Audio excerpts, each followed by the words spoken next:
Shalom. In this week's study of Jewish philosophy, we're going to examine the interaction and the balance between secular values and classic Torah values. Jewish philosophy is built on Torah values, at least those that subscribe to Torah values.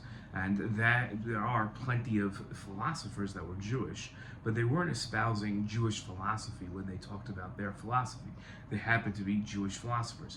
Jewish philosophy comes from our great Rishonim, our Herzl, our rabbis, our Torah scholars, people that base themselves in Torah.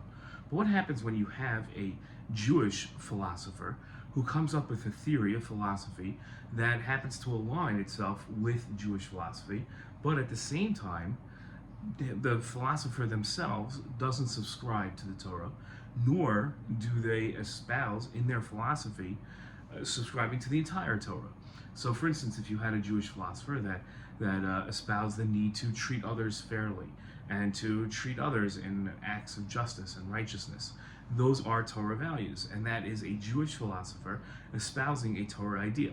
But if that same philosopher would then go ahead and talk about how shechita, Jewish ritual slaughter, is completely unethical, then we would have to sit there and say, okay, do we accept the good and reject the bad? Or do we just throw everything out and say, since the person didn't ascribe to full Torah values, we can't accept them? And this we find in Theodor Herzl. Today happened to be Theodor Herzl Day. Theodor Herzl was a non-observant Jew who did not believe in Torah at all. In fact, many question whether he was an atheist. But he did start a movement that encouraged a philosophical idea within Judaism that is the focal point of Eretz Yisrael, the land of Israel, within Judaism, which is something that we see throughout the entire Torah. He then took that value and wanted to create a state, which became a point of controversy among religious Jews at his time. Still a point of controversy among many religious Jews. And the question becomes now, do we accept his views and him as a person, the good views, and reject the bad views, the ones that are inconsistent with Torah values? And that itself is a point of debate.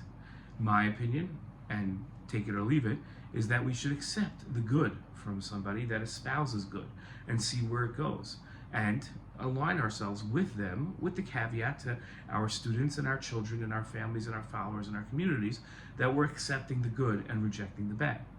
You see that among many religious Jews in their approach to Theodor Herzl, or among many Torah scholars in their approach to Theodor Herzl, and you also find the opposite. You find complete rejection. It's up in the air. It's a debate. No firm conclusions. That's today's video on Jewish philosophy. Shalom.